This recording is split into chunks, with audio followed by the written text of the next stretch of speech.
Je ne sais pas si l'église me comprend. Pendant qu'il est, c'est pour un temps. Son trajectoire, c'est d'aller là-bas. C'est comme le soleil qui va du nord, de l'est à l'ouest. Mais il arrive à Gabaon, il s'arrête à Gabaon.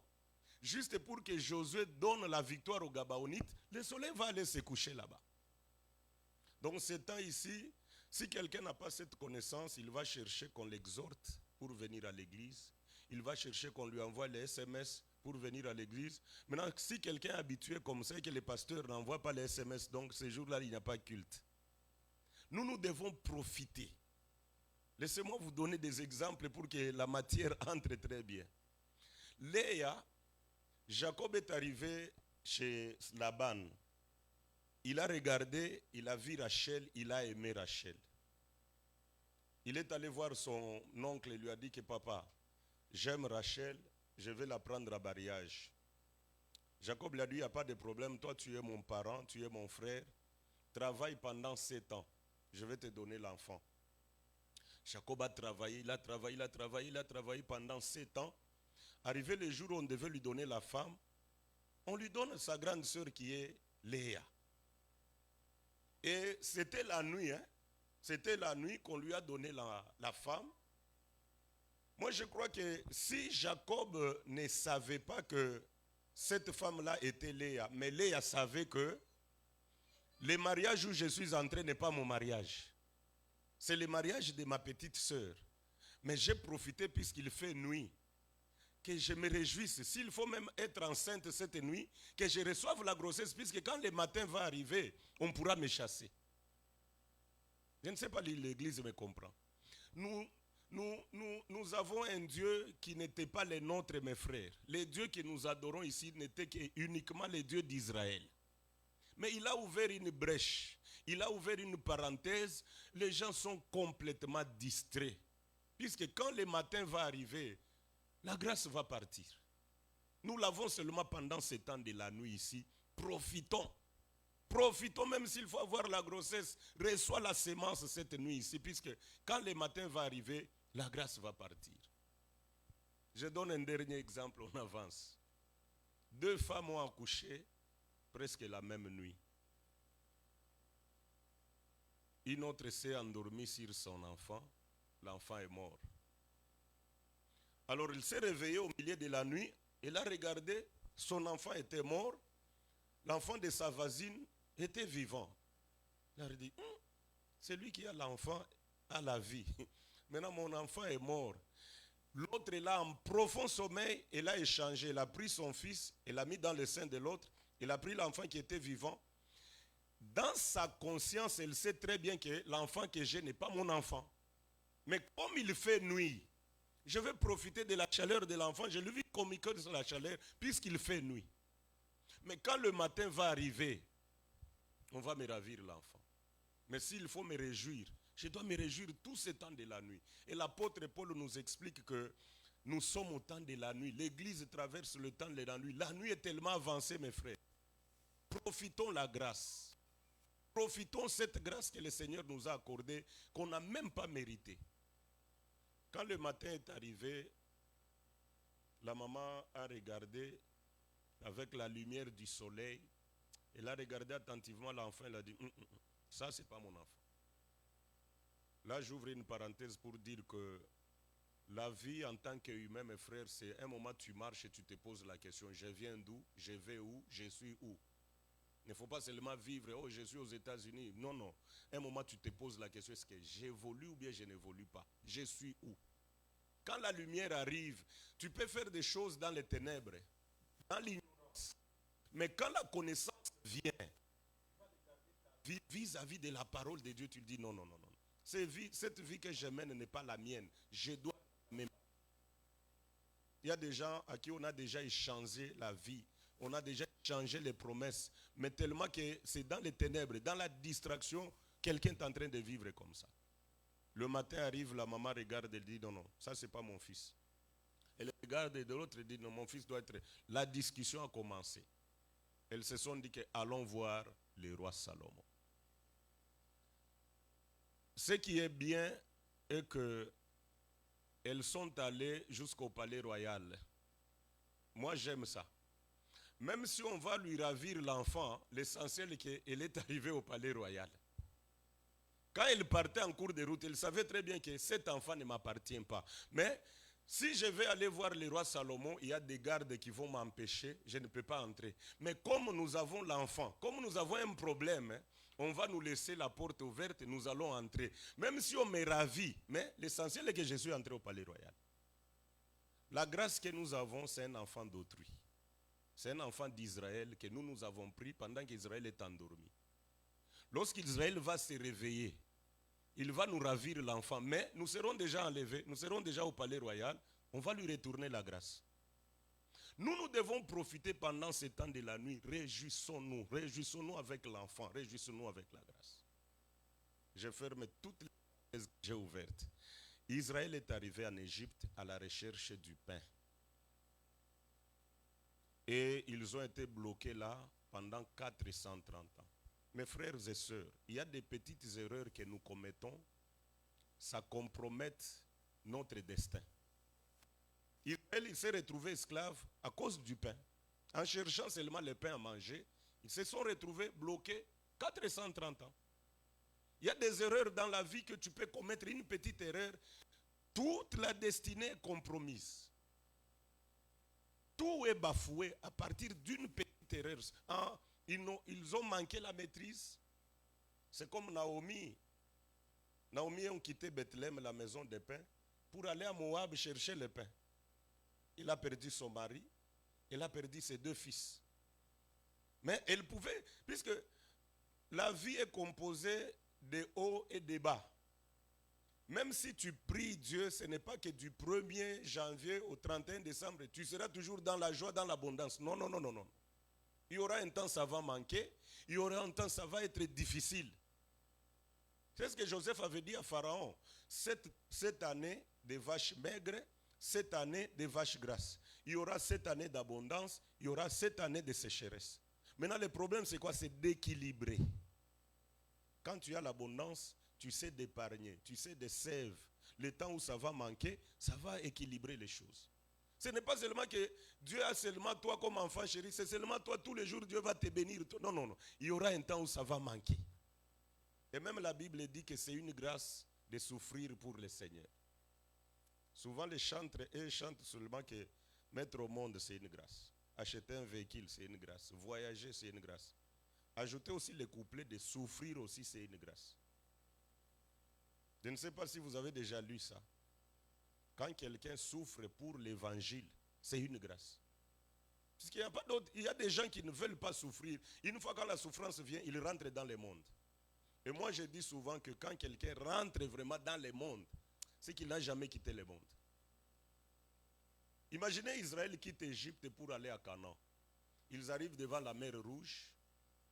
Moïse frappe les bâtons, la mer se scinde en 2, ils traversent. Après leur traversée, la mer Maï Kangami. Maintenant, si quelqu'un est de l'autre côté, il veut rentrer en Égypte, il va nager ou bien Dieu va lui ouvrir encore la mer Rouge. Donc si on trouve quelqu'un en Égypte, c'est qu'il n'était pas sorti. On va lui poser la question, tu as traversé la mer Rouge comment pour te retrouver en Égypte? Dieu il a fendu encore en 2 ou bien tu as nagé ou tu as fait quoi pour te retrouver? Donc si quelqu'un se retrouve en Égypte, c'est qu'il n'était pas sorti. Que Dieu nous bénisse. Israël a souffert pendant 430 ans, il a pleuré, il a demandé, il a prié, il a souffert vraiment. Et Dieu va rencontrer Moïse, il va lui donner la mission d'aller voir Pharaon pour qu'il puisse libérer les peuples.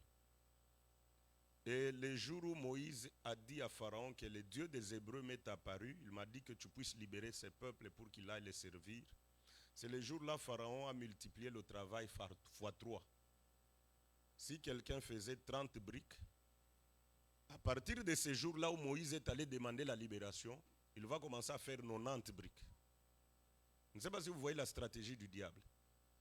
Le jour où tu vas prendre la résolution que non, je vais commencer maintenant à servir Dieu. Je vais commencer maintenant à être sérieux avec Dieu. Je vais commencer à honorer les programmes, l'horaire de l'église. C'est ce jour-là où le superviseur va te donner le overtime mandatory. C'est-à-dire, même sans ta volonté, on t'impose. C'est ça la stratégie du pharaon. Moïse, jusqu'au point où le peuple est allé voir Moïse, que pourquoi tu as demandé la libération? Il fallait nous laisser. Puisque depuis que tu as dit à Pharaon de nous laisser, on faisait 30 briques, maintenant j'ai fait 90. Pourquoi? Le diable est risé, mes frères. Si tu prenais de l'alcool, quand tu dis que non, je laisse. Je ne peux plus sortir un franc de ma poche pour acheter. Là, tu verras des amis t'appeler. Mon cher, tu es où? Viens. Ah, mon cher, je n'ai pas d'argent. Non, viens, on va te prendre en charge. Là, il y aura maintenant des dons. Donc, ça devient facile puisque tu as pris l'engagement, tu as pris la résolution que je vais abandonner. Donc, des occasions vont se multiplier. Et c'est ça la stratégie du diable. Dieu a dit à Moïse, ne t'en fais pas, le peuple va sortir. Moïse a commencé à faire des miracles. Le premier miracle, Pharaon s'endurcit. Le deuxième, le troisième, le quatrième. Jusqu'au 9e miracle, et Israël était toujours retenu esclave. Ils étaient toujours l'esclave des pharaons. Arrivé au 10e miracle, Dieu va dire à Moïse que cette fois-ci, changeons un peu les choses, prenons une autre tournure. Tu vas dire au peuple, chaque famille, de prendre un agneau sans défaut. Ils vont arrêter l'agneau le 10e jour. Ils vont les garder dans la maison pendant 4 jours. Le 14e jour, au coucher du soleil, ils vont immoler l'agneau. Ils vont prendre du sang, mettre sur les linteaux des portes, dans la maison où ils vont manger. Dieu a donné des instructions. Et ça, c'était la dernière cartouche de Dieu. Lorsqu'Israël a appliqué cela, il a été libéré. Moi, je me dis souvent, si un animal peut libérer le peuple après 430 ans, à combien plus forte raison Jésus-Christ?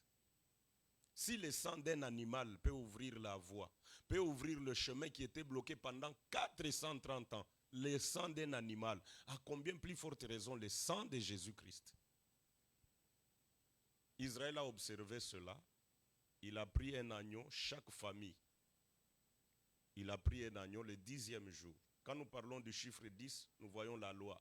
C'est-à-dire, ils ont arrêté l'agneau selon la parole, selon la loi de Moïse. Ils l'ont examiné le 1er jour, c'est-à-dire le 11e jour, le 12e jour, le 13e jour, le 14e jour. Quand on constate que l'agneau n'a pas de défaut, l'agneau doit être immolé. Que Dieu nous bénisse. Et la mort de l'agneau a ouvert la porte qui était longtemps fermée.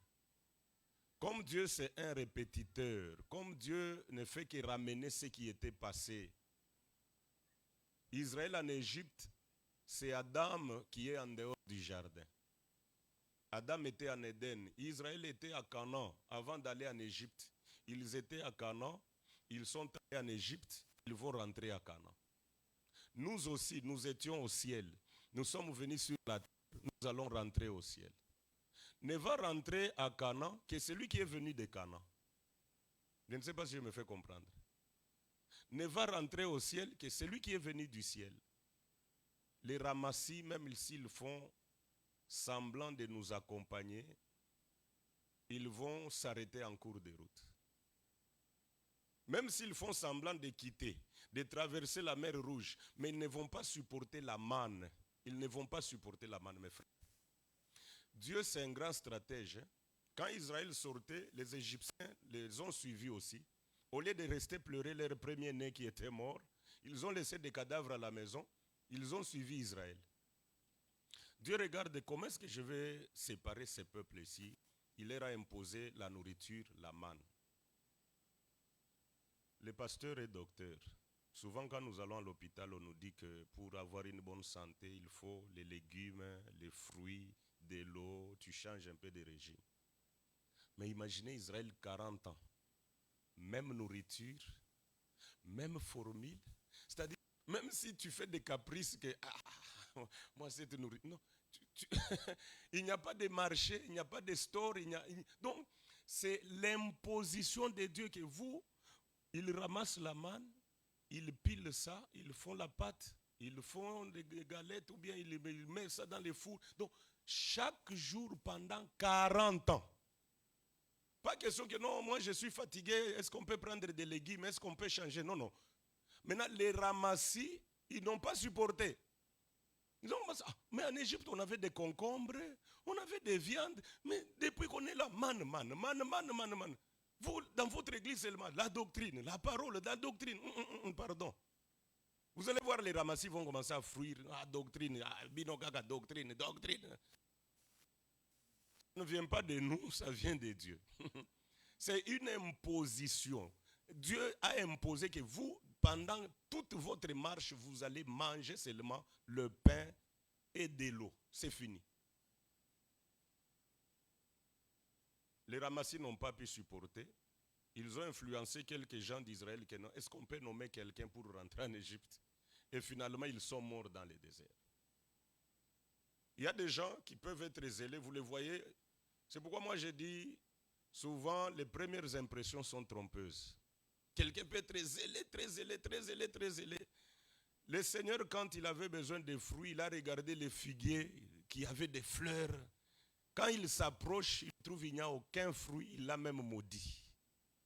Donc les impressions sont trompeuses, que quelqu'un demeure dans l'enseignement, dans la parole. Le premier verset que nous avons lu, l'apôtre Paul dit que si vous attendez le salut dans l'évangile que je vous ai prêché, gardez-le tel que je vous l'ai annoncé. Moi, je me pose souvent la question, si aujourd'hui, le frère Paul ou bien le frère Pierre revenaient à la vie, est-ce qu'il peut prier dans l'une de nos assemblées? Est-ce qu'il peut aussi se tenir même là derrière? Il se met aussi. Est-ce qu'il peut dire amen au cantique que nous chantons? Il peut dire amen à la manière dont nous nous habillons. Il peut dire amen à la prédication. Ou bien il dira qu'il y a eu beaucoup d'importations. Nous, on n'a pas laissé ça.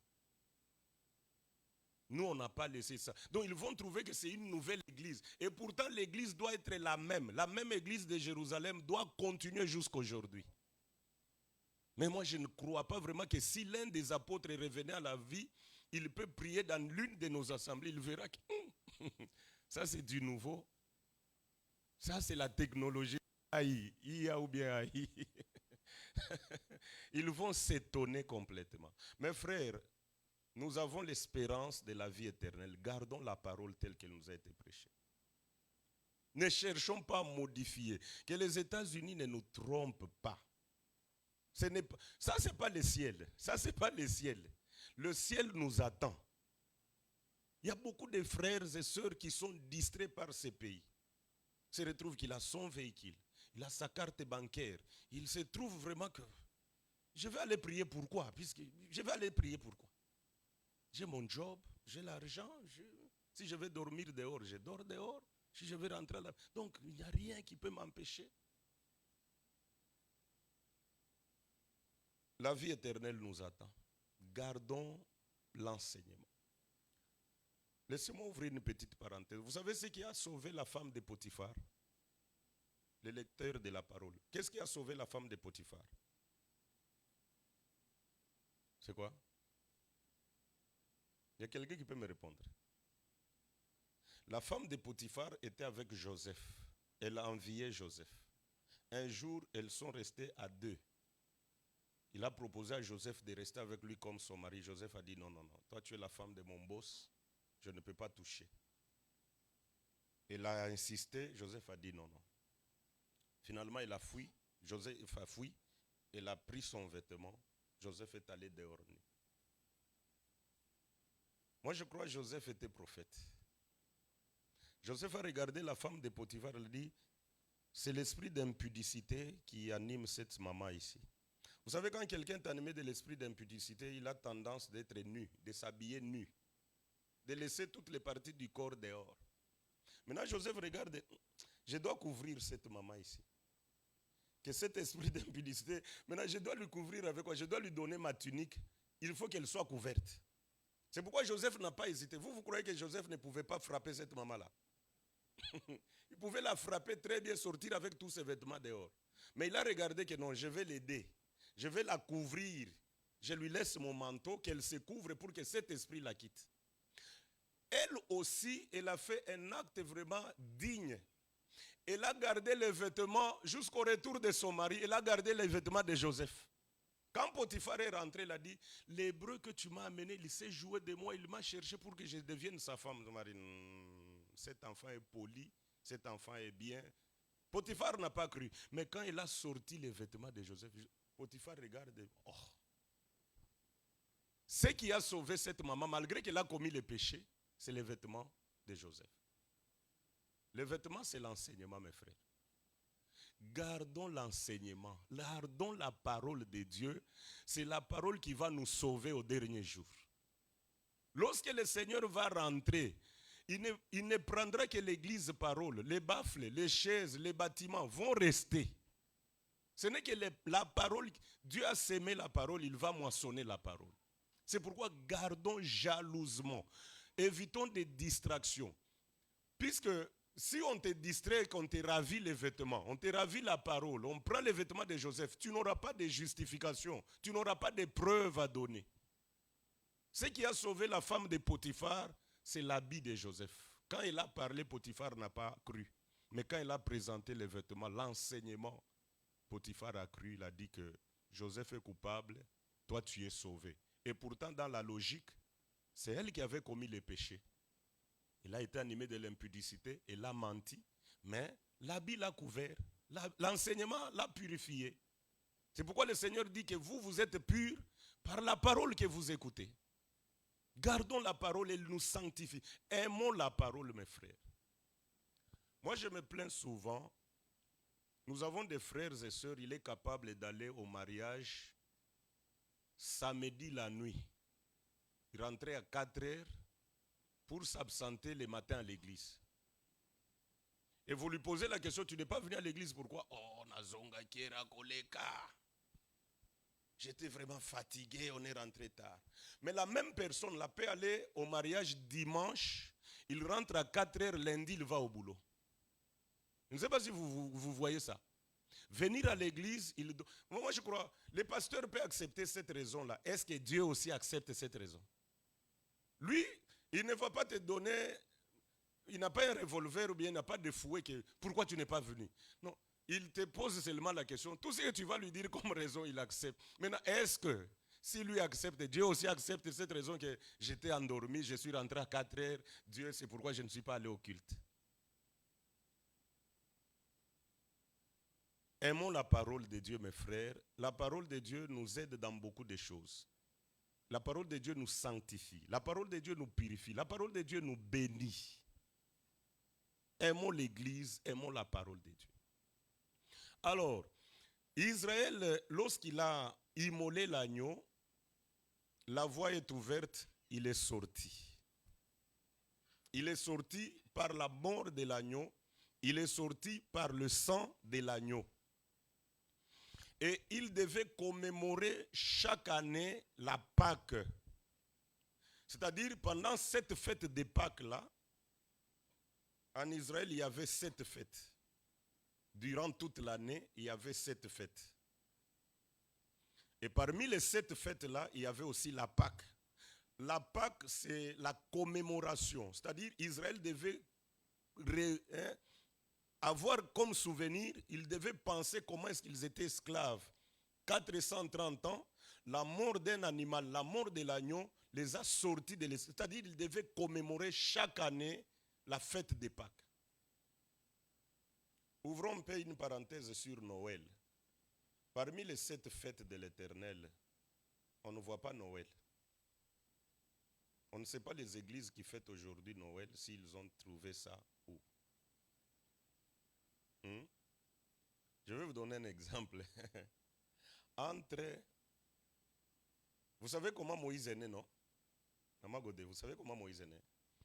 La maman de Moïse a mis au monde Moïse. Après 3 mois, elle est allée les mettre au fleuve Nil. La fille de Pharaon est venue prendre Moïse et l'a amené après un temps, l'a pris au palais royal. Moïse a eu combien? 2 mamans. Sa maman biologique qu'il a mis au monde et la marâtre qu'il a fait élever chez Pharaon.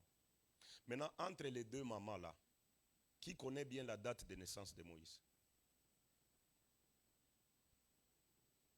C'est sa mère biologique. La fille de Pharaon ne connaît pas puisqu'elle l'a ramassé.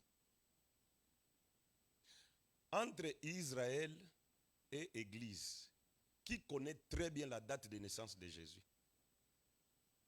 Mais Israël ne fête pas Noël. Hein?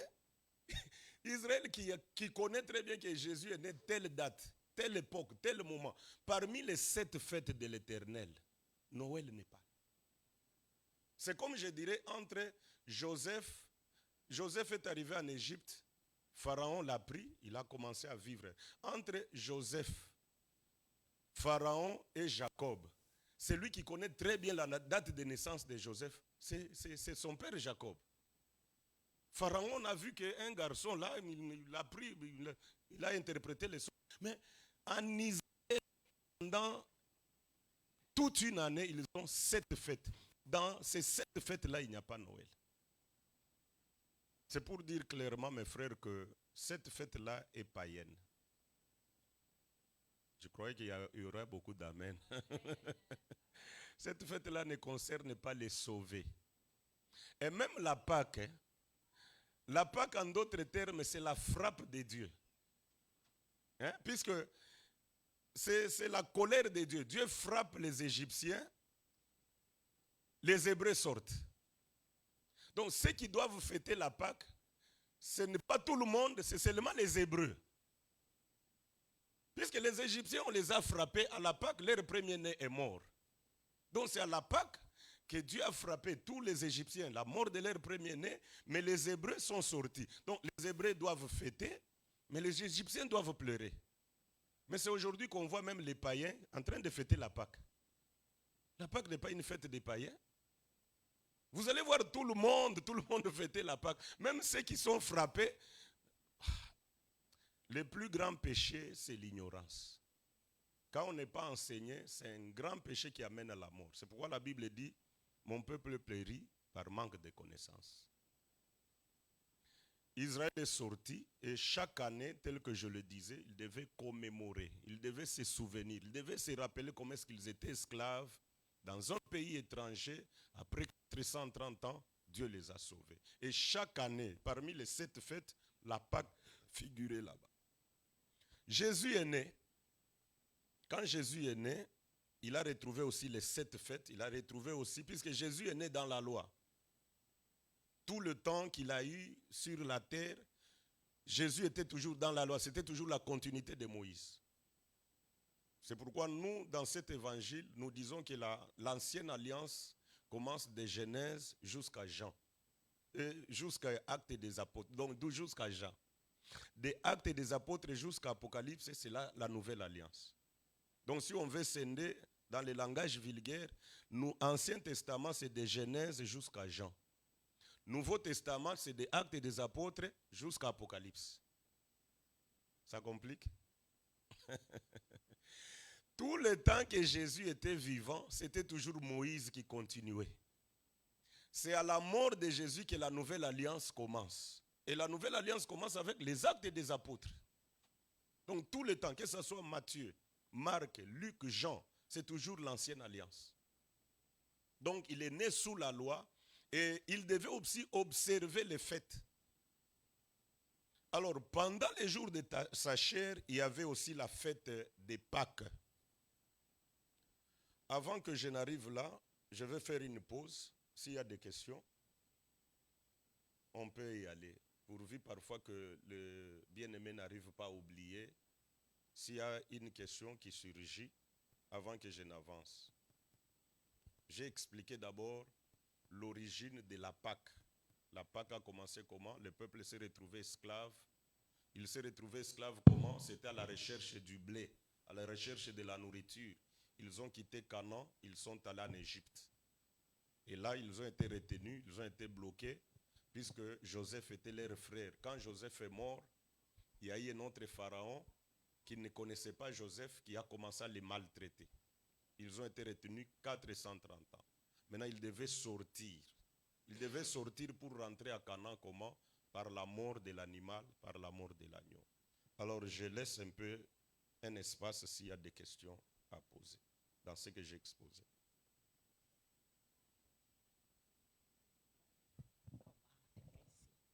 Ok, merci Dr. Gilles. moi j'avais la première question. Je vais commencer par les derniers points que vous avez abordés sur la Pâque. Vous avez fait mention que l'Église ne doit pas célébrer la Pâque, c'est ça? Non, non. Ah, j'ai mal compris. Les païens ne doivent pas célébrer la Pâque, Ok. puisqu'ils ont été frappés. La Pâque, c'est la frappe de Dieu. Il frappe les Égyptiens, mais nous sortons. Ok, vous nous avez expliqué l'histoire de Pâques, mais c'est quoi vraiment la Pâque? Ok. C'est ça la première question, mais j'ai d'autres questions qui vont suivre. Je réponds comme ça, on avance à la deuxième. D'accord. La Pâque, c'est la libération du peuple. Israël était esclave en Égypte pendant 430 ans. Il ne pouvait pas sortir. Le chemin du retour était bloqué.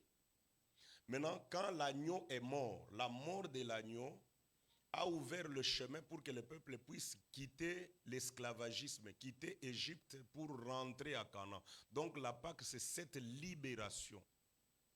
Quitter l'esclavagisme pour rentrer dans le pays des promesses. Je peux prendre un exemple. Quand Adam a été chassé du jardin d'Éden, Éden veut dire bonheur, Éden veut dire joie, Éden veut dire succès. Quand il a mangé les fruits, Dieu l'a mis dehors. Maintenant, l'entrée du jardin, Dieu a mis 2 anges avec une épée. Adam voulait rentrer dans le jardin, mais le chemin était bloqué puisque les anges avaient bloqué l'entrée du jardin. Adam avait peur de la mort. Je ne sais pas si je me fais comprendre. Donc, Adam en dehors du jardin, il n'est pas heureux. Même si vous lui prophétisez qu'Adam, Dieu me dit que tu vas voyager. Dieu me dit qu'il va te faire élever. Dieu, non, non. Le seul message qu'Adam attendait, c'est lui dire que le chemin du retour est ouvert. Il connaît très bien que son bonheur, c'est dans les jardins d'Éden. Maintenant, la voie de l'entrée est fermée. Elle est bloquée. Les anges avaient l'épée, ils avaient besoin du sang. Maintenant, qui pouvait donner le sang pour libérer le chemin? Tous les prophètes, personne ne pouvait s'offrir. Donc les anges avaient une épée flamboyante. Ils cherchaient que le sang coule pour libérer la voie. Maintenant, qui pouvait laisser, qui pouvait s'offrir? C'est ainsi que quand Jésus arrive, Jésus s'offre. Et quand son sang coule, vous allez voir que les voiles du temple s'est déchiré de haut en bas. C'est-à-dire, ils ont ouvert et Adam vient rentrer. C'est-à-dire la mort de Jésus, les anges avaient besoin, pas le sang des animaux, pas le sang des boucs, pas le sang des taureaux, ils avaient besoin du sang humain. Moïse était incapable, Abraham, Noé, Élie, donc tous les prophètes, personne ne pouvait se sacrifier. Mais quand Jésus est venu, il s'est offert. Quand le sang coule à la croix, les anges doivent laisser maintenant la porte. Adam, tu peux rentrer dans ton héritage. Donc, quand Jésus meurt, vous allez voir que les voiles du temple vont se déchirer en deux. Ceux qui étaient là, rentrez maintenant. Donc, la Pâque, c'est la sortie, la délivrance, la libération. C'est ça la Pâque en bref. Okay. Si on peut aller à la deuxième. Oui, j'ai compris. Je voulais demander, est-ce que pouvons-nous aussi dire que la Pâque, c'est la célébration de la résurrection de Jésus-Christ? Pas encore jusque-là. Ok. C'est la deuxième partie que je vais prendre pour nous, l'Église, maintenant.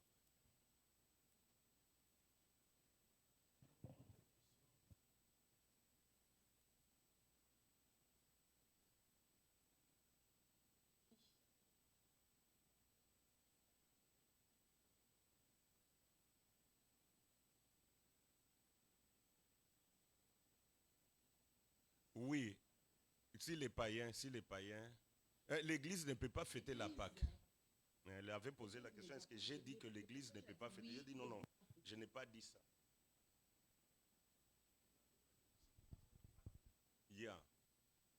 L'Église, oui.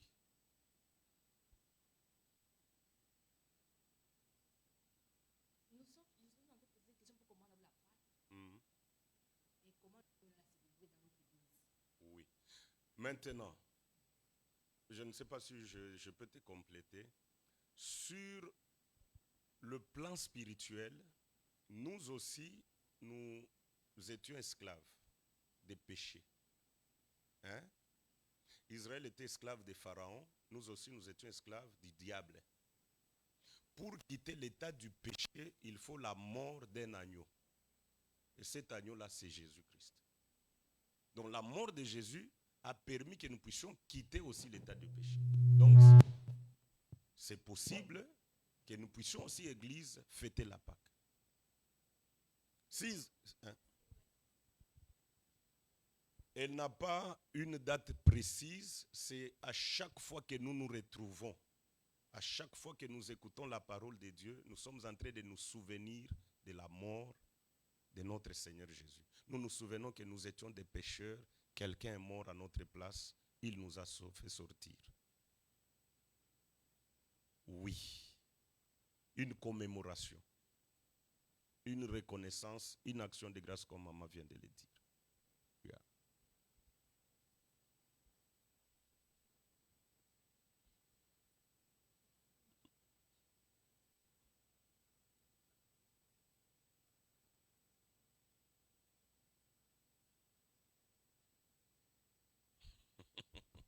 Maman, allez-y s'il y a une deuxième question, une troisième.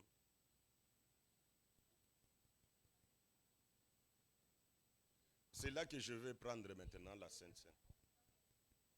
Ah, ok. Ça va. On évolue ou bien il y a une autre question jusque-là sur ce que j'ai exposé? Oui, ma soeur.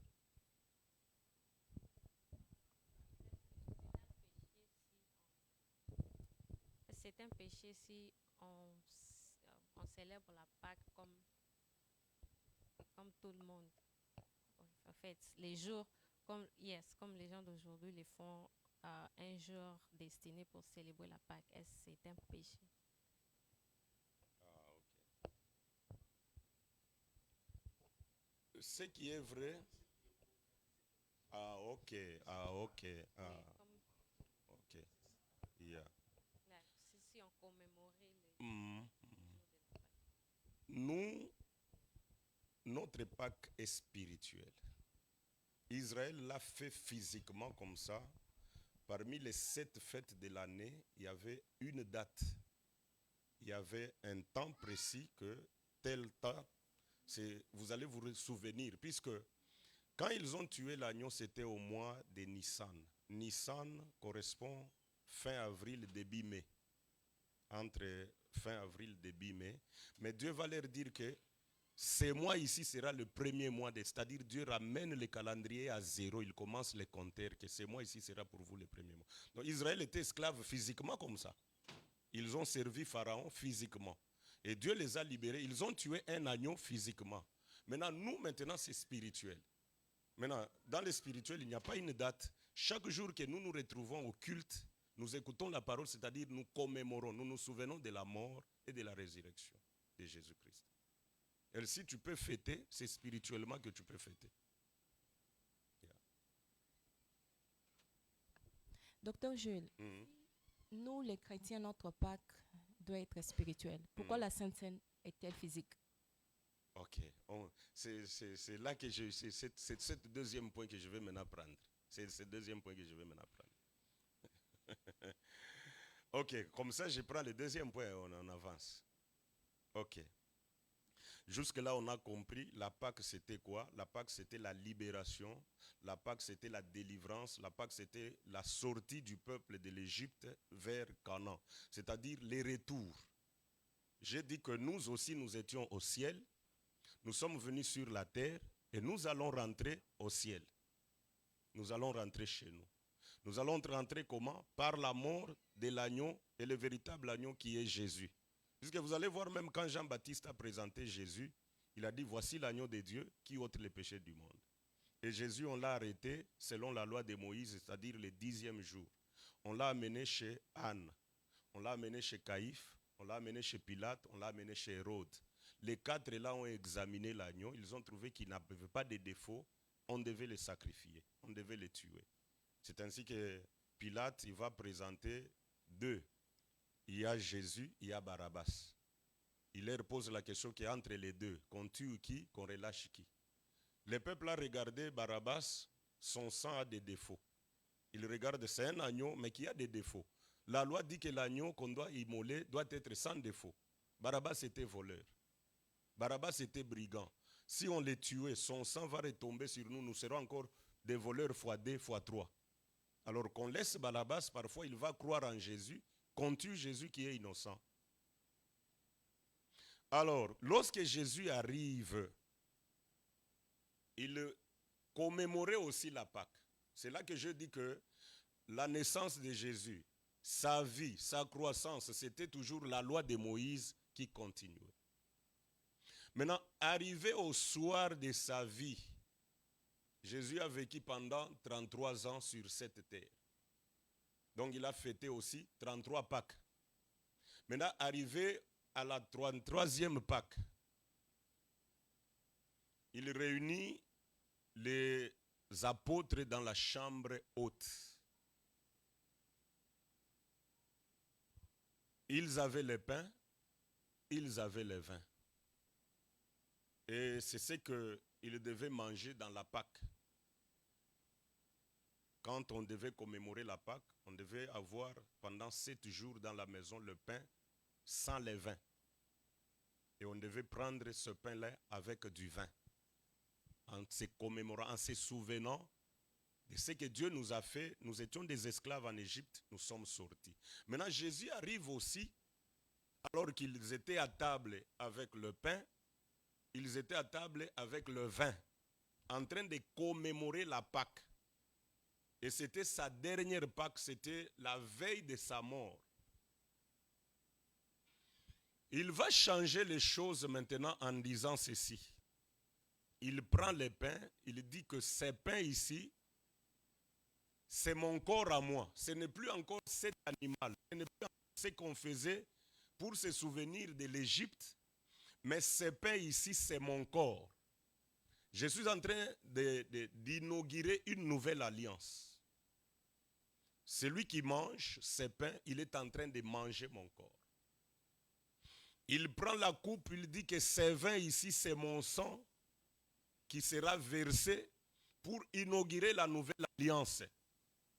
Donc c'est pendant la fête des Pâques que Jésus va instaurer maintenant la Sainte Seine.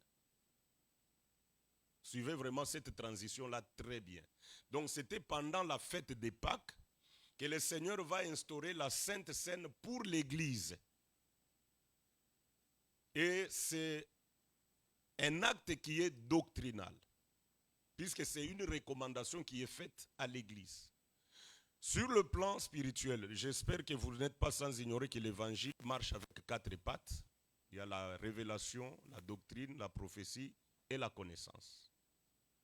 Sur le plan de la révélation, à chaque fois que nous venons, on nous prêche la parole, c'est-à-dire nous mangeons la chair, nous buvons le sang. Je l'avais dit hier que l'écriture, c'est la chair.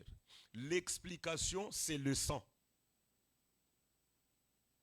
Regardez quand on devait sortir Joseph de la prison, il y avait les chansons, il y avait aussi les panetiers dans la prison. Les panetiers, c'est les boulangers de Pharaon. C'est celui qui s'occupe du pain au palais royal. Les chansons, c'était celui qui versait le vin dans la coupe du roi. Ces 2 officiers étaient emprisonnés. Dans une même nuit, ils ont fait les songes, les 2. Le panetier a vu qu'il avait sur sa tête 3 corbeilles. Et la 3e corbeille avait des pains blancs. Et les oiseaux du ciel venaient manger. Je me pose souvent cette question, que si c'était les prophètes d'aujourd'hui interprétaient ces songes-là. Donc 3 corbeilles. Frère, Dieu va t'élever 3 fois. Les oiseaux du ciel venir manger, donc tu vas nourrir toute ta famille. Même les gens de l'extérieur viendront. Mais quand il a amené ça chez Joseph, Joseph lui a dit que les 3 paniers que tu as vus sur ta tête, les 3 corbeilles là, c'est 3 jours. Les oiseaux du ciel venir manger, c'est que tu seras mort. Il a gardé ça. Les chansons viennent aussi que, bon, pendant que je dormais, j'ai vu aussi une grappe, des raisins qui étaient mûrs, je les pressais dans la coupe du roi. Joseph lui a dit, oui, oui, les 3 sarments que tu as vus là, c'est aussi 3 jours. Dans 3 jours, tu vas rentrer dans ton service pour mettre du vin dans la coupe du roi. Et après 3 jours, il y avait l'anniversaire de Pharaon. Et là aussi, il y a des questions. Hein.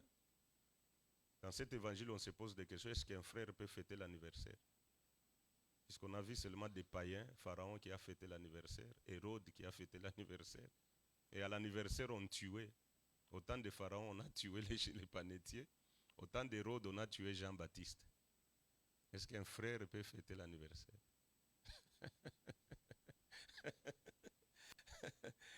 Ça, c'est une parenthèse. On pourra en parler plus tard au jour du Seigneur. Alors, 3 jours après l'anniversaire de Pharaon, on a sorti les panetiers, on l'a pendu au bois, et les chansons est rentré, là, a commencé à verser. Et nous avons compris que la chose était prophétique. Jésus, quand il était à la croix, il était en même temps chanson, il était en même temps panetier. Son corps a été pendu au bois, mais son esprit est rentré au palais royal pour continuer à verser le vin dans la coupe de Dieu. Donc, l'écriture, c'est la chair. L'écriture, c'est le pain, tandis que l'explication de l'écriture, c'est le sang ou bien le vin. Donc à chaque fois que nous venons à l'église, nous écoutons la parole expliquée, nous sommes en train de manger la chair et de boire le sang, c'est-à-dire nous participons à la table du Seigneur sur le plan spirituel. Maintenant, sur le plan doctrinal, nous devons avoir aussi un pain, nous devons avoir aussi le vin pour que nous puissions célébrer cela. Donc, c'est pendant la fête des Pâques que Jésus-Christ va instaurer maintenant la Sainte Seine pour l'Église. Israël va commémorer la Pâque. Nous, l'Église, nous devons commémorer aussi la Sainte Seine, puisque c'est en ce niveau-là que nous nous souvenons maintenant de l'œuvre de la croix, du travail que Jésus a fait pour nous sortir. Ainsi, je peux dire que si quelqu'un célèbre la Pâque, il n'a pas commis le péché. Puisque c'est dans la Pâque que la Sainte Seine est sortie. Je ne sais pas si je me fais comprendre. Donc si quelqu'un célèbre la Pâque, il n'a pas péché. Maintenant, pour l'Église, nous avons la Sainte Seine qui est sortie de c'est la mort de Jésus. Israël, puisque jusque-là, ils ne connaissent pas Jésus, ils attendent Jésus. Et connaissent seulement, il y a un agneau qui était mort, nous avions tué un agneau et nous étions sortis. Quand Jésus est venu, il a dit, toi tu es l'enfant de Marie et Joseph, nous connaissons tes parents. Nous on attend le Messie. Mais nous l'Église, Jésus s'est révélé à nous que c'est lui le véritable agneau. Donc sa mort inaugure notre sortie. Donc aujourd'hui maintenant l'Église, nous avons cette recommandation-là sur le plan doctrinal de la Sainte Seine, de nous approcher de la table. Elle est composée de quoi? Elle est composée du pain et du vin. Le pain doit être fabriqué de la farine de blé. Ceux qui ont commencé avec nous au début, nous avons expliqué que si Israël est allé en Égypte, c'était à la recherche du blé. C'était à la recherche du pain. Donc le pain doit être fabriqué avec la farine de blé, fabriqué avec du sel, puisque Dieu a dit que dans chaque offrande, vous ne devez pas manquer le sel. Donc le sel, c'est le signe de l'alliance. Chaque offrande doit avoir du sel pour empêcher la pourriture. Quand dans une offrande, il y a le sel, c'est que le sel est en train d'empêcher qu'il n'y ait pas d'odeur, qu'il n'y ait pas la pourriture. Et le pain doit être aussi composé de l'huile d'olive. Puisque Jésus, c'était un pain pétri, c'était aussi un pain oint. Un pain pétri comment? Lorsque nous faisons la pâte, nous devons malaxer cela avec l'huile dans le pétrin. C'est-à-dire, Jésus, dès le ventre de Marie, il avait déjà le Saint-Esprit. Il avait déjà l'huile dans le ventre. C'est-à-dire, lorsqu'il a encore pâte il a déjà l'huile avec lui. Et quand il quitte le Jourdain, le Saint-Esprit vient sur lui comme l'onction, l'huile encore sur sa tête. Donc le pain doit avoir l'huile à l'intérieur et au-dessus. Voilà les ingrédients qui doivent composer le pain: la farine de blé, le sel, de l'eau et l'huile d'olive. J'espère que l'huile d'olive est différente de l'huile d'onction. Ce n'est pas ce que nous voyons dans des églises que l'huile d'onction. L'huile d'onction est composée de 5 plantes. Il y a le cinnamon, il y a la myrrhe, il y a la concasse, il y a l'aloe, il y a aussi l'huile d'olive. Si on mélange les 5 plantes-là, les 5 ingrédients ici, ça forme maintenant l'huile d'onction. Donc l'huile d'olive fait partie des 5 ingrédients qu'on doit mélanger pour former l'huile d'onction. Maintenant, cette huile-là, ce n'est pas Walmart qui peut faire ça, c'est les sacrificateurs qui doivent faire les mélanges là, pour l'huile d'onction.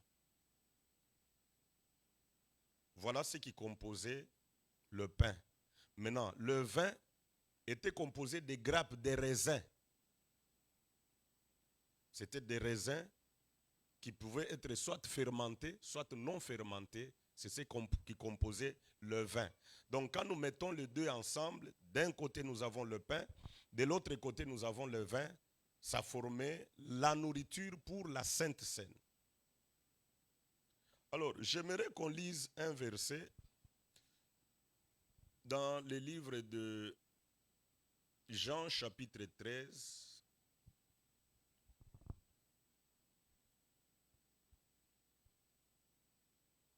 Ceux qui écrivent, vous pouvez écrire Luc chapitre 22, verset 19 à 20. C'est là qu'on nous parle de la Pâque, la dernière Pâque de Jésus. C'est dans cette Pâque-là que le Seigneur a institué la Sainte Seine. Mais avant cela, j'aimerais qu'on lise Jean chapitre 13.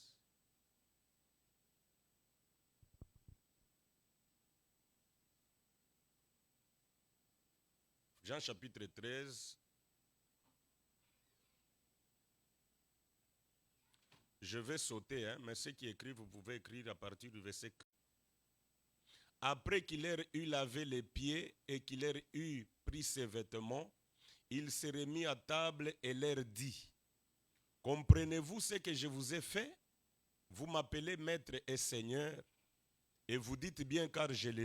Dans les critères d'une veuve, il est en train d'énumérer pour qu'une sœur soit reconnue comme veuve, elle doit dans sa vie laver les pieds des saints. Je ne sais pas si quelqu'un a déjà lu ça. Parmi les critères de reconnaître veuve, il faut qu'elle soit au-delà de 60 ans, il faut qu'elle soit irréprochable, qu'elle ait un bon témoignage et qu'elle soit dans sa vie laver les pieds des saints.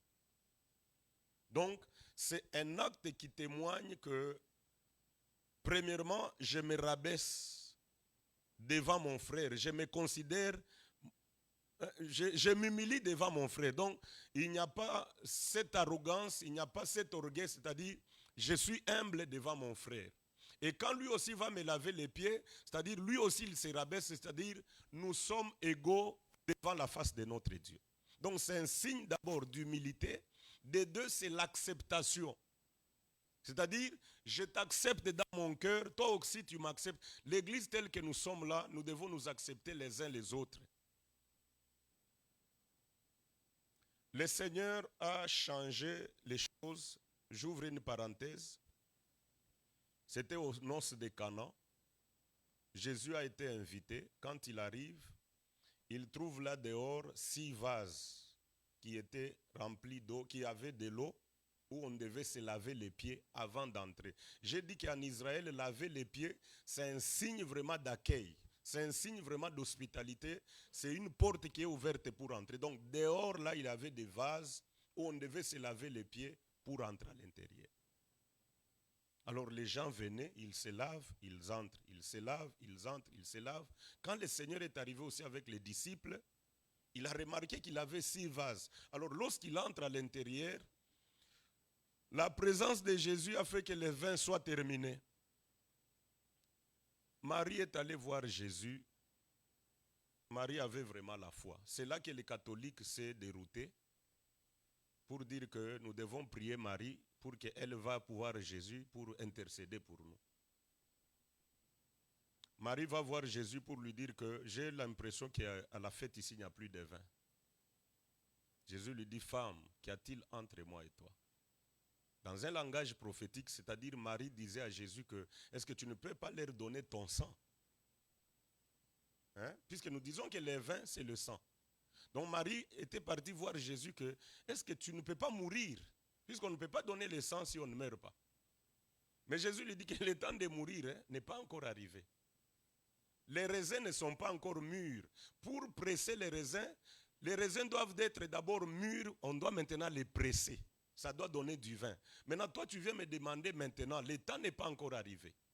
C'est pourquoi vous allez voir dans les livres de Jean, il y a un jour, on voulait arrêter Jésus pour le tuer, il a fui.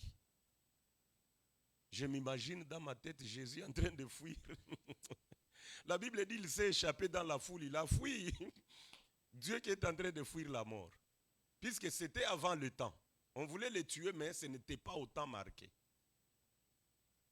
Alors Jésus va dire, la Marie avec la foi, elle dit aux serviteurs que faites tout ce qu'il vous dira. Jésus leur dit que j'ai vu des vases qui sont dehors là, remplissez ces vases-là d'eau et amenez ça à l'ordonnateur. On a rempli les vases d'eau et l'eau est changée. Donc vous allez voir, c'est là que moi je parle du changement des sacerdoces. C'était pour laver les pieds quand c'était dehors, mais quand ça entre à l'intérieur, dans la salle de fête, ce n'est plus pour laver les pieds, c'est pour laver l'intérieur, puisque quand le vin entre à l'intérieur, ça lave l'intérieur. Donc vous voyez le changement. La présence de Jésus vient changer ce qui se faisait du temps de Moïse, puisque ce n'est plus encore de l'eau pour laver les pieds, ça devient maintenant du vin pour boire dans la bouche. Moi je dis que Jésus-Christ est celui qui peut élever quelqu'un.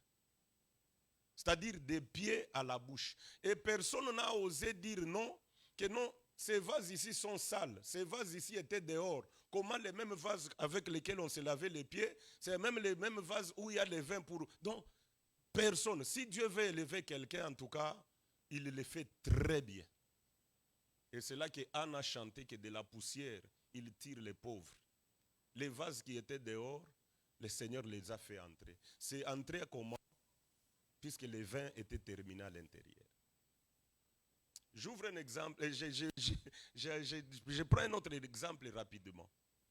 Vous savez, la femme du prophète qui était mort, il a laissé la dette. Le créancier est venu, il a dit, maman, ton mari, bien qu'il craignait Dieu, bien qu'il était saint, mais il est mort, il a laissé ma dette. Si vous n'avez pas l'argent, je vais vous prendre les deux enfants, ils deviendront mes esclaves. La maman a dit, papa, je vois mon mari au travers de mes enfants ici, tu les prends encore, je vais mourir. Moi, ce n'est pas mon problème. Soit tu payes l'argent, soit je les prends. Curieusement, elle voit l'homme de Dieu en train de passer. Homme de Dieu, s'il vous plaît. Mon mari craignait Dieu. Mon mari marchait dans la droiture. Mais voilà qu'il est mort. Le créancier est là. Il a besoin vraiment de prendre mes enfants. Or, je vois mon mari au travers de ces deux garçons ici. Est-ce que tu peux me venir au secours? L'homme de Dieu lui dit, qu'est-ce que tu as? Oh, si j'avais quelque chose, je devais payer la dette. Non, je te demande puisque je n'ai rien. Dit, non, non. Chez Dieu, on ne vient pas main vide. Qu'est-ce que tu as? Mes frères, dans la présence de Dieu, la Bible même dit que tu ne te présenteras pas main vide. Souvent, les modérateurs, les mains vides, là, ils voient les dollars, les francs congolais. Non, non. D'abord, il faut avoir la foi. La foi, c'est un pouvoir d'achat. L'église, c'est un store, hein, c'est un magasin où nous venons prendre les enfants, les mariages, l'élévation. Maintenant, pour prendre ces choses-là, tu dois avoir même un petit rien. Tu ne peux pas venir main vide comme ça, tu vas sortir main vide. Puisque si tu viens dans un magasin main vide, tu sors avec ce que tu as volé. Mais ici, il y a une sentinelle, tu ne peux pas voler. Maman lui a dit que, papa, dans la maison, je n'ai qu'un vase, il y a un peu d'huile. Elle dit, oui, il faut qu'il y ait quelque chose pour que quelque chose arrive. Alors, va chez tes voisins, prends des vases vides, tu les amènes dans la maison. Vous savez que quand les maris étaient vivants, les vases du dehors ne pouvaient pas entrer dans la maison. Je ne sais pas si vous me comprenez. Quand le mari de cette maman était vivant, jamais les vases du dehors ne pouvaient pas. Je suis allé là pour expliquer que dans la fête des Cana, tant que les vins étaient encore là, les vases du dehors là ne pouvaient jamais entrer puisqu'il y avait du vin. C'est l'absence de vin qui va faire que les vases qui sont dehors là puissent entrer à l'intérieur. Maintenant, la mort du prophète a ouvert la porte pour que les vases des voisins puissent venir à l'intérieur. La maman est allée prendre des vases des voisins. Venez, venez, venez. Mon mari est mort, il n'est plus là, venez. Et maintenant, quand les vases arrivent dans la maison, elle doit faire un acte prophétique. Vous savez, je dois le faire avec pédagogie. Ça, ce sont les vases du dehors. La maman a pris des vases vides. Elle l'a mis là. Elle l'a mis là. Elle l'a mis là. Maintenant, ça, c'est le seul vase qu'elle avait dans la maison qui avait l'huile. Vous voyez ça? Alors, tant que les vases ici sont au même niveau, ça ne peut pas remplir les autres vases. Pour remplir les autres vases, elle doit soulever les vases qui a l'huile pour commencer à verser. Maintenant, tant que ça y est au même niveau, ça ne peut pas remplir. Puisque tu vas remplir comment? Il faut que celui qui a de l'huile puisse monter. Et quand il va monter, est-ce qu'il y a un aigle qui a vu ça? Merci, Papa Jimmy. Le Seigneur a dit ceci.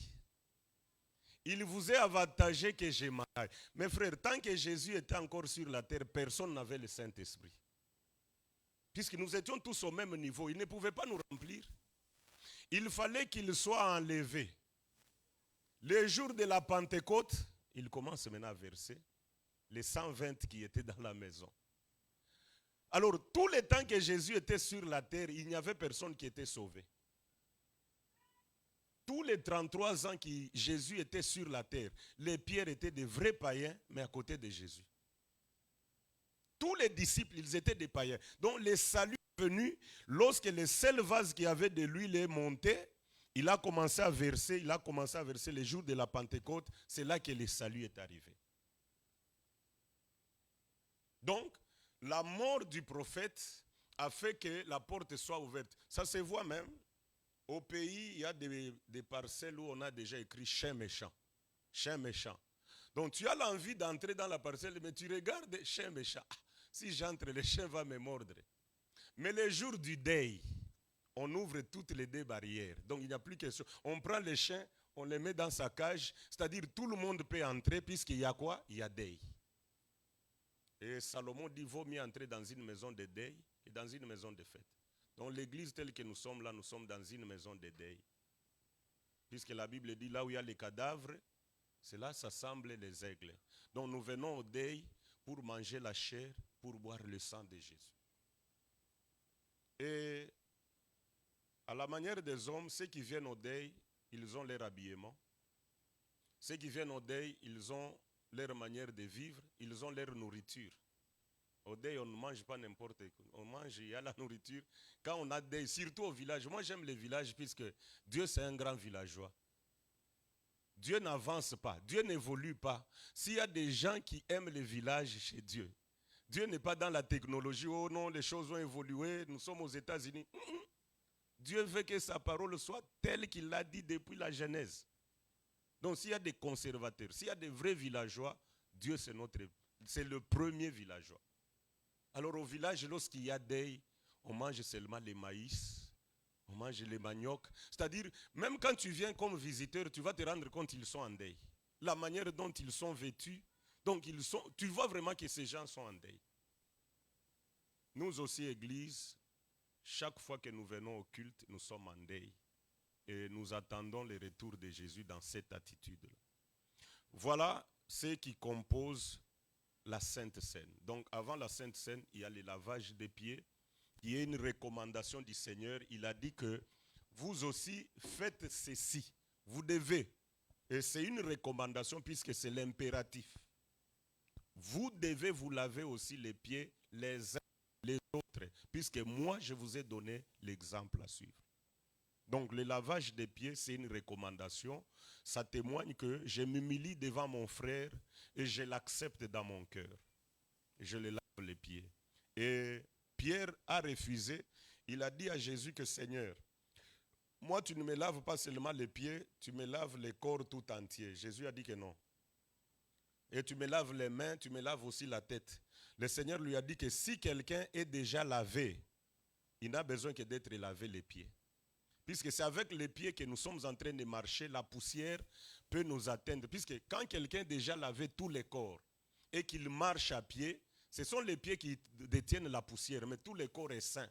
Tout le corps est bien, mais c'est seulement les pieds. Voilà la signification un peu de ce que nous voulons faire ce soir.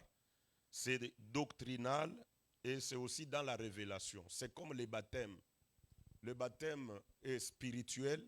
Doctrinalement, comme ça, le baptême exige aussi amener quelqu'un aux eaux et les tremper dans l'eau au nom de Jésus-Christ et les faire sortir, puisque c'est parmi les recommandations de notre Seigneur. Voilà un peu ce que je voulais exposer sur la Sainte Seine. La première partie, nous avons parlé de la Pâque. Deuxième partie, nous avons dit que c'est dans la Pâque que le Seigneur a institué la Sainte, il a instauré la Sainte Seine comme étant un repas pour nous chrétiens. Nous devons nous souvenir maintenant de la mort et de la résurrection de Jésus. Puisque la mort de Jésus a ouvert le chemin pour que nous puissions rentrer dans notre héritage. La mort de Jésus a permis que nous qui étions dehors, nous puissions avoir accès, nous puissions rentrer dans le jardin d'Éden. Alors je vais encore m'arrêter là-bas, demander s'il y a des questions pour qu'on puisse maintenant avancer.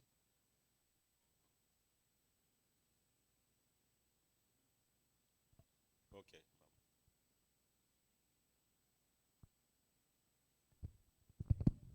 Oui, docteur Jules, il y a ma question qui n'a toujours pas de réponse.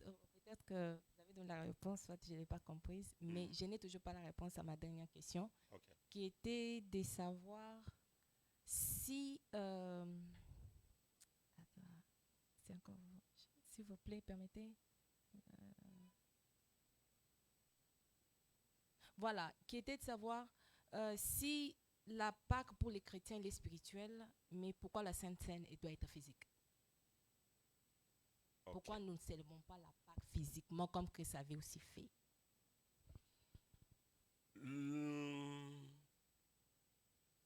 Est-ce que tu as compris la définition de la Pâque et de la Sainte Seine? Oui. Qu'est-ce que la Pâque? La Pâque, nous avons dit, c'est nous célébrons la libération du peuple. Ok. Oui. Ok. Qu'est-ce que la Sainte Seine? C'est les corps et les sangs de Jésus. Ok. Nous les faisons en mémoire de sa mort et sa résurrection. La Sainte Seine, c'est la commémoration de la mort et de la résurrection de Jésus-Christ. Oui. Maintenant, le Seigneur nous a dit, il nous a recommandé que chaque fois, vous devez faire ceci pour vous souvenir. Donc, il nous a recommandé. Quand quelque chose est recommandé, c'est une doctrine. Quand quelque chose... La doctrine, c'est quoi? C'est un commandement. C'est une recommandation. C'est un ordre auquel on ne peut pas amender, on ne peut pas ajuster, on ne peut pas discuter. Hein? Donc, quand Dieu donne un commandement, nous nous plions. Donc, il nous a recommandé que chaque fois, vous devez faire ceci pour vous souvenir de ma mort et de ma résurrection. Donc, c'est la raison pour laquelle, en tant qu'Église, nous la faisons. Spirituellement, quand nous venons au rassemblement, nous faisons la Pâque. Maintenant, dans la doctrine comme ça, puisque la doctrine, c'est la recommandation. La doctrine, c'est l'ordre, c'est le commandement. La doctrine, c'est la vie pratique. Hein? La doctrine, c'est... La révélation, c'est comme... Je peux dire quoi? Vous savez, quand vous vous préparez en tant que maman, vous avez les makayabu. Mais il y a des ingrédients que vous mettez, il y a la sauce, il y a de l'huile, il y a ceci. Mais d'abord, l'aliment principal, tu ne vas pas dire que non, aujourd'hui j'ai préparé les makayabou avec l'huile, avec la sauce, avec les moutardes, avec... Non, non. Tu diras que j'ai préparé les makayabou. Mais quand quelqu'un vient manger, il sent vraiment que l'huile est là, du sel est là, il y a des choses qui... Donc la doctrine, c'est ça notre ligne de conduite. Mais il y a des ingrédients qui entrent comme la révélation, la connaissance, la prophétie. Mais d'abord, la doctrine, c'est notre marche, comment nous nous comportons vis-à-vis de la parole de Dieu. Maintenant, quand on parle de la doctrine, c'est-à-dire de notre vie courante, la doctrine n'est pas spirituelle, c'est la manière dont nous vivons, ce que nous pratiquons. Donc c'est dans ce sens-là que nous disons que la Sainte Seine, c'est parmi les recommandations. Le Seigneur a dit, allez, faites de toutes les nations mes disciples, baptisez, c'est à l'impératif. C'est un commandement qu'on nous donne, allez baptiser, allez. Donc, quand il y a cette recommandation-là, ça entre dans la doctrine. Voilà la raison pour laquelle, pour la Pâque, c'est spirituel, puisqu'il n'y a aucune recommandation, mais la Sainte Seine, le Seigneur nous a recommandé, faites ceci. C'est l'impératif, à ce niveau-là.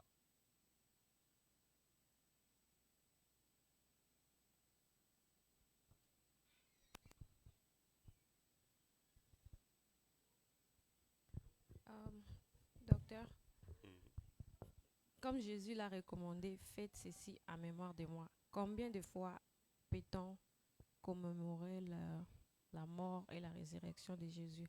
Est-ce qu'on peut le faire tous les jours, un certain nombre de temps par année ou par mois?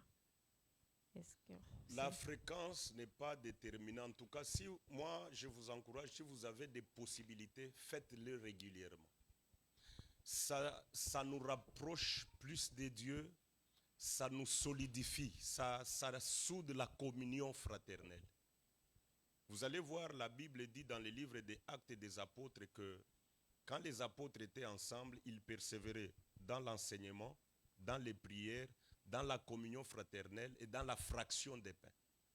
C'est-à-dire, ils les faisaient régulièrement.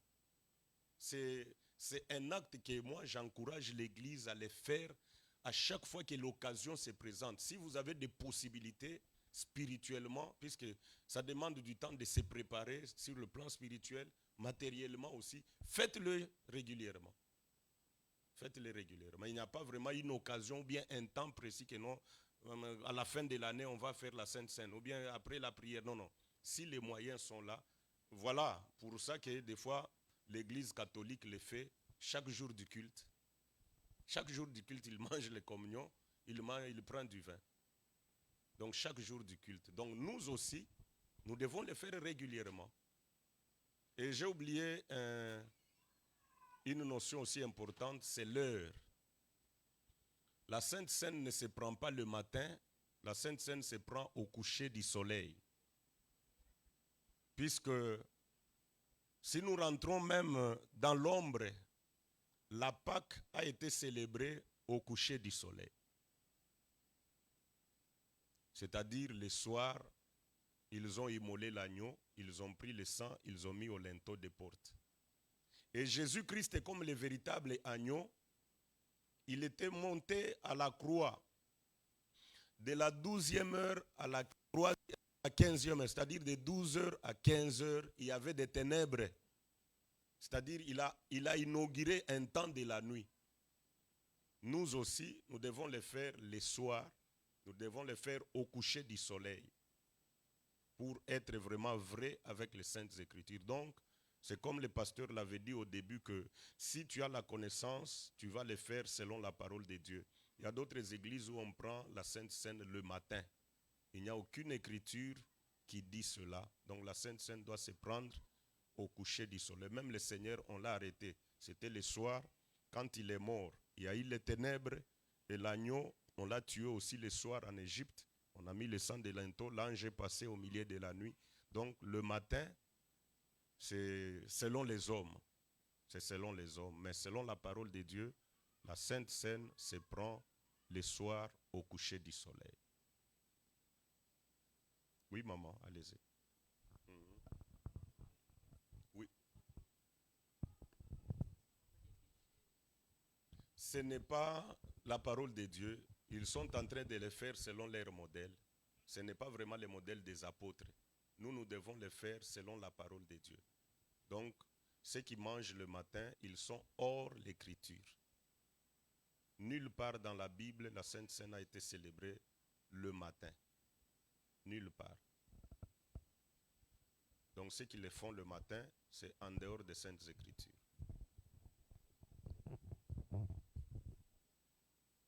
Sentez-vous à l'aise vraiment, c'est le temps des questions s'il y en a. Ok, docteur Jules, l'autre question que j'avais, qui doit manger le repas du Seigneur, la Sainte, communément appelée la Sainte Seine, et comment ça doit se manger? Ok, c'est bon. C'est un chrétien converti. C'est lui qui a reçu Jésus-Christ comme Seigneur et Sauveur dans sa vie. C'est lui qui a reçu le baptême au nom de Jésus. Je vais parler encore sur le baptême très bien. Regardez, Israël était en Égypte. Avant de quitter l'Égypte, il devait immoler l'agneau.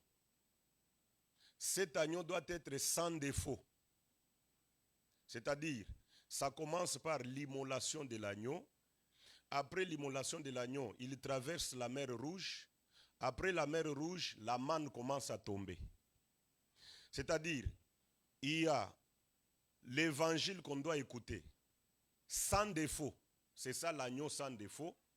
On passe par les eaux de baptême, l'enseignement commence à venir. Moi, je crois que l'enseignement vient après les baptêmes. Mais on doit recevoir d'abord une bonne parole, sans défaut. Je donne un exemple. Tu as écouté la parole, mais dans le kimbanguisme. On te prêche le kimbanguisme, tu es baptisé là au nom de Jésus. C'est un agneau avec défaut. Un agneau avec défaut ne peut pas sauver, ne peut pas faire sortir quelqu'un de l'Égypte. Donc l'agneau doit être d'abord sans défaut. C'est-à-dire, ça doit être d'abord la bonne parole. L'agneau sans défaut est mort. C'est-à-dire, quand on voit l'autel où on sacrifie l'agneau, on voit l'œuvre de la croix de Jésus, l'œuvre de Golgotha. Donc l'agneau doit être sans défaut. Après l'agneau, on traverse la mer Rouge. Maintenant, on commence à manger la manne jusqu'à Canaan. C'est-à-dire, on doit écouter la bonne parole. Même les ABC doivent être très propres. La bonne parole, tu reçois les baptêmes. Maintenant, tu commences à manger la manne, l'enseignement, jusqu'à l'enlèvement. Donc, celui qui doit manger la Sainte Seine, il doit croire en Jésus-Christ, donner sa vie à Jésus, recevoir les bons baptêmes. Pas on te trempe au nom du Père, au nom du Fils et du Saint-Esprit. Ce n'est pas biblique. Pas on te trempe 7 fois. Pas on te met de l'eau sur la tête. Non, non. Pas dans un baptistère. On creuse quelque chose que non, comme il fait froid, on va te baptiser ici. Non, non. Il faut aller à la rivière.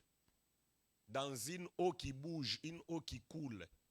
C'est ça le vrai baptême. Et on te trempe au nom de Jésus-Christ. Après avoir écouté quand même un agneau qui n'a pas de défaut, on passe par les eaux et on commence maintenant à évoluer avec les pains. Alors, pour s'approcher à la table, on doit, vous savez, c'est un acte de communion. Nous mangeons tous à un corps. Nous buvons un seul sang. Nous devons être en communion. Nous devons être en harmonie les uns les autres. C'est ce que l'apôtre Paul dit que chacun de nous s'examine. Tu as bloqué quelqu'un dans ton téléphone. Tu ne peux pas t'approcher de la table du Seigneur. Pour quelle raison tu as bloqué la personne? Quand tu bloques quelqu'un, c'est pour dire que tu n'es pas en paix avec la personne. Débloque-le, approche-toi à la table du Seigneur. Tu ne te parles pas avec personne. Ne t'approche pas à la table du Seigneur puisque tu n'es pas en paix avec la personne. Et le frère Paul dit que nous devons nous examiner. Celui qui mange indignement, il est en train de profaner. Moi je dis souvent que tu peux t'amuser avec mon véhicule, tu peux t'amuser avec ma carte bancaire, mais l'œuvre de Golgotha, c'est mon salut. Et celui qui s'amuse avec le travail que Jésus, c'est-à-dire il met en question le sacrifice de Dieu qui a pris corps pour venir mourir. C'est pourquoi nous allons créer une pause. Nous allons créer une pause. Tu as eu la dette de quelqu'un, tu n'as pas pu payer, vous vous êtes échangé des paroles, ceci, cela. Pendant la pause, tu ne perds rien si tu cherches la paix avec les personnes, tu l'appelles, mon cher, je sais, il y a eu des couacs, il y a eu des accrochages, mais d'ailleurs, c'est à la fin de l'année, on aménage, on cherche la paix, tu t'approches à la table du Seigneur sans remords. Je ne sais pas si je me fais comprendre. Maintenant, si tu ne manges pas aussi, nous allons chercher à savoir, est-ce que tu n'es pas parmi les sorciers de cette église? Pourquoi tu n'as pas mangé puisque la chose a été programmée 2 ou 3 mois avant? Si tu manges indignement, ce n'est pas bien. Tu auras des problèmes avec Dieu. L'apôtre Paul dit qu'il y a des maladies, il y a des infirmités, il y a même des morts. Il y a des gens qui sont morts en s'approchant de la table du Seigneur juste par complaisance, par plaisir. Maintenant, si tu ne manges pas encore, nous allons chercher à savoir pourquoi tu n'as pas mangé, pourquoi tu n'es pas en communion avec Jésus, tu n'es pas lié au corps de Jésus.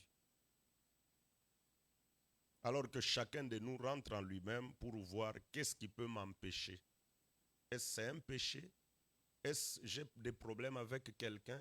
Est-ce que c'est mon comportement? Si c'est un péché, il est encore temps de se repentir. Je l'ai dit hier qu'il y a des péchés qu'on peut se repentir devant Dieu. Après la repentance, il y a la réparation.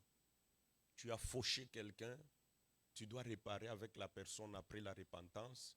Il y a la restitution. Tu as pris la chose d'autrui, tu vas retourner. J'ai parlé des Zachée. Quand le Seigneur est entré dans la maison des Zachée, Zachée lui-même s'est tenu debout, il a dit, Seigneur, s'il y a quelqu'un à qui j'ai commis du tort, je vais retourner x4. Le Seigneur ne lui a pas dit que Zachée, l'Esprit de Dieu me dit que tu as fait ça. Non, non. La présence de Jésus dans la maison des Zachée l'a amené à la repentance. Donc la parole de ce soir ici va te faire l'introspection. Même si la personne est au pays, si au pays à ce moment ils sont déjà endormis, très tôt le matin, si tu es sincère, débloque-la, appelle-la. Même si c'est repassé 10 ans, 3 ans, 5 ans, cherche la paix, c'est pour ton salut. La Sainte Seine, c'est un thermomètre vraiment qui jauge que nous sommes en connexion, nous sommes en paix avec le Seigneur. Même si la trompette sonnait aujourd'hui, nous serons enlevés. Mes frères, marchons avec cette espérance du salut. L'apôtre Paul dit ceci, si nous avons cru en Jésus juste pour les choses de ce monde, nous sommes les plus malheureux. On a cru en Jésus juste pour avoir les enfants, pour avoir les papiers, pour voyager, pour être en bonne santé. Les païens, il y a des païens qui ont des mariages sans prière. Hein. Il y a des païens qui ont acheté des maisons, ils ne prient pas. D'ailleurs, c'est ici où, c'est au pays, chez nous au pays où pour aller prendre les visas, il faut entrer en jeûne. Ici pour les visas, c'est normal, non? Chez nous pour voyager, il faut aller à la montagne 7 jours. On dirait le voyage, c'est quoi? Bon, ça dépend aussi des milliers. Les problèmes, c'est les milliers aussi.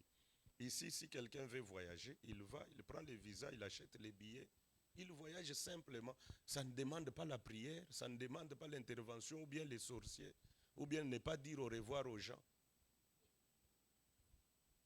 Que Dieu nous bénisse. Parce qu'il y en a qui sont venus sans dire au revoir. Tout en craignant. Et je vois un frère chez nous là, comme moi je suis venu ici, quand je rentre, c'est là maintenant je mets les photos quand je venais. Donc il fait toujours en rediffusion. Il a déjà tout fini, il met maintenant des photos sur son statut. Ah, frère au voyager, non, on a Kendaki semaine passée. Donc si les sorciers veulent venir, ils viennent déjà, il est rentré. Voilà, nous allons poser jusqu'à 18. Oui, maman, oui, allez-y, s'il vous plaît. Comme nous savons que les pains et les vins que nous allons prendre ce soir représentent les corps et les sangs de Jésus-Christ, devons-nous nous prosterner devant la Sainte Seine, voilà, devant les corps et les sangs que nous allons prendre ce soir? Se prosterner Se physiquement? prosterner physiquement. Non, non. Ok. Non, non. On les prend debout. On les prend debout. Je ne sais pas, dans cette église, vous, quand on lit la parole de Dieu, vous vous tenez debout? Vous vous tenez debout? Pourquoi on se tient debout quand on lit la parole? Pour le respect de la parole. Mais quand on donne le deuxième verset, je vois souvent on lit les premiers versets, maintenant le deuxième verset, on se met assis. Ou bien chaque fois quand le prédicateur donne le verset, on se tient encore debout, ou bien c'est juste les premiers, mais les autres, vous ne les honorez pas. C'est-à-dire, moi je crois que le vrai respect, c'est la mise en pratique de la parole de Dieu. Respecter vraiment la parole de Dieu, c'est quand on l'écoute, on la met en pratique. Mais se tenir debout, moi je trouve... Il y a un verset dans la Bible, ce n'était pas le sujet du jour. Apôtre Paul est arrivé quelque part, on lisait les rouleaux, ils étaient assis. Mais quand il a pris la parole, la Bible dit il s'est tenu debout, il a commencé à expliquer. C'est pour dire que quand on lisait, toute la salle, ils étaient assis, mais pour prêcher, il s'est tenu debout. Donc, ce ne sont pas vraiment des points doctrinaux, c'est pas vraiment se prosterner devant la table du Seigneur ou bien se tenir. C'est comme le mariage, on peut bénir les mariages, les mariés, ils sont debout, ils peuvent s'agenouiller, ils peuvent être debout. Il n'y a pas vraiment une rigueur de doctrine que non, pour être béni, il faut s'agenouiller. Non, non.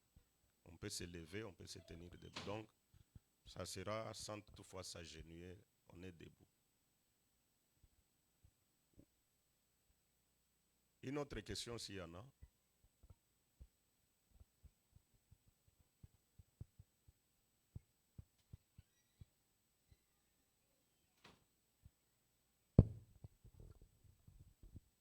Docteur, j'ai une question par rapport à la Sainte Seine. Bon, par rapport à ce que vous avez expliqué, bon, ce n'est pas la Sainte Seine, mais c'est possible aussi de le faire à la maison avec les enfants. Tu prends le pain, quelque chose de la façon dont nous tous nous connaissons. Tu prends aussi la boisson rouge et tu pries, parce que j'ai souvent l'habitude de faire ça en famille. Je prie pour ça et je donne à mes enfants et je donne aussi à mon mari. C'est possible de faire ça? Non, il faut que les sacrificateurs soient là. Il faut qu'un ministre, un serviteur de Dieu soit là.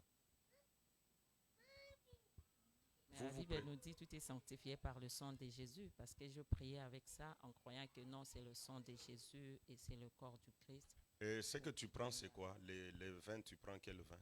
Les coca? Sans alcool, juste le rouge, en mémoire de Dieu, pour ne pas donner aux enfants du vin, peut-être peuvent s'enivrer. Normalement, il faut que le sacrificateur soit là, puisque même ce soir, pendant la pause ici, nous allons fabriquer le pain, tel que nous l'avions expliqué ici. Maintenant, vous fabriquez le pain ou bien vous l'achetez à Walmart? Je l'achète, je prie pour ça. Je ne fabrique. Tu l'achètes déjà fabriqué? Yeah. Qui a fabriqué? Walmart a fabriqué, je priais pour ça.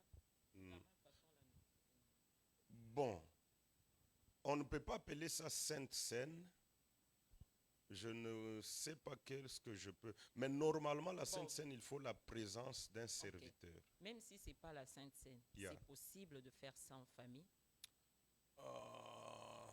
Même si ce n'est pas la Sainte Seine. Je ne crois pas, à moins que ça soit une recommandation. Je ne le fais pas souvent. Quand oui, je sens que je dois faire ça. Si c'est une recommandation, c'est comme tel que nous sommes ici. Hein. On peut être là. Dieu me met à cœur que tu achètes une bouteille de Dasani, de l'eau. Je vais prier pour ça, pour que tu boives. C'est juste une recommandation. Tu peux être là, tu as parfois les dos te fait mal. L'esprit te convainc que si le pasteur se tient debout, je vais me mettre sur sa chaise là, je serai guéri. Donc, c'est une recommandation. Mais en faire une doctrine, je ne crois pas que ça peut être. Alors, si que c'est une recommandation, gloire à Dieu. Mais que c'est la Sainte Seine, non, non. La Sainte Seine a des normes. Il faut que le sacrificateur, il faut que le ministre fasse ça. Et qu'il veille. Je crois hier, nous avons pu circuler pour avoir les raisins. Donc, il faut que nous puissions être sûrs que c'est la farine vraiment du blé que nous avons acheté, est-ce qu'il n'y a pas de levure à l'intérieur pour s'assurer à ça? Alors, il faut vraiment que les ministres soient là.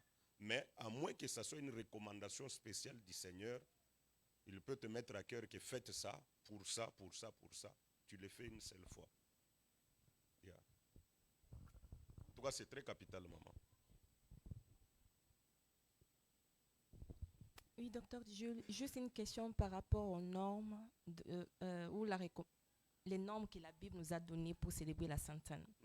Alors, vous nous avez dit tout à l'heure que le vin qui doit être pris peut être, vous avez dit ça, c'est un vos mots, ça peut être fermenté ou non fermenté. Yes. Alors, quand nous regardons la définition du mot vin dans les dictionnaires, nous voyons que c'est une boisson alcoolisée. Les vins, c'est une boisson alcoolisée. Et aujourd'hui, nous connaissons aussi dans certaines églises où la Sainte Seine se célèbre avec les jus ou encore peut-être certaines boissons non alcoolisées. Que dites-vous à propos de ça? Ils respectent les normes de la Bible pour ceux qui célèbrent avec des boissons non alcoolisées ou ils respectent les normes de la Bible? Bon, la Bible s'interprète d'elle-même. Souvent, nous utilisons les dictionnaires juste pour un petit ajout. Mais sinon, les définitions sont aussi bibliques. Alors, quand nous parlons du vin, les ingrédients du vin doivent être premièrement les raisins. Ça doit être les grappes, les raisins, à 100%.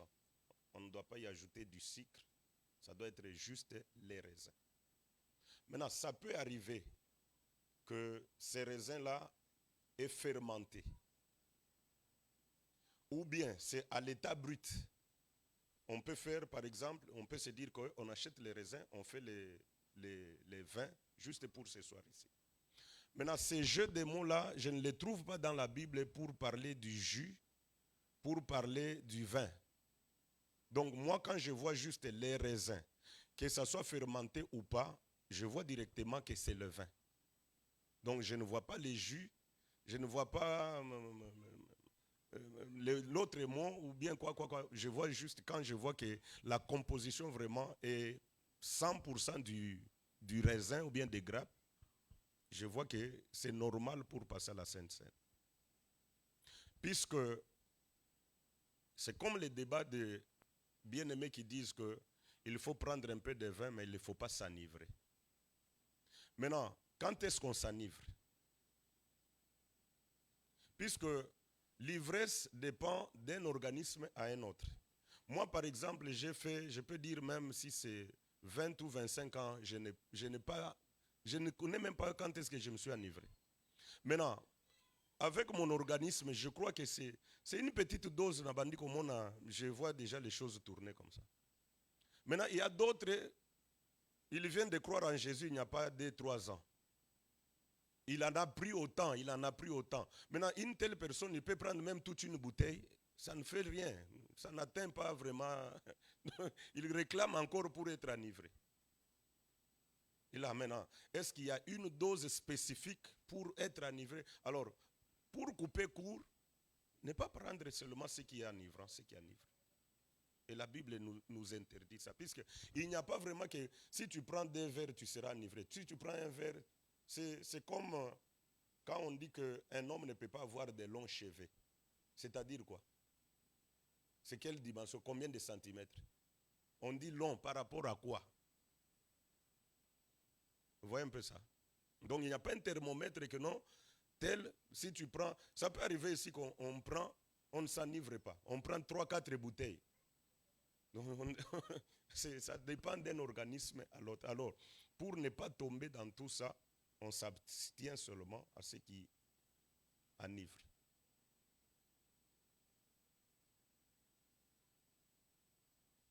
Question? Ce sont de bons moments que nous sommes en train de partager. Ok, nous allons poser, je crois que le soleil est en train déjà de se coucher. Juste après quelques temps, à 18h juste, nous reprenons maintenant avec un petit message sur la Sainte Seine. Nous allons passer au lavage des pieds. Nous allons nous laver les pieds 2 à 2. Et si nous finissons ça, nous passons maintenant à la table.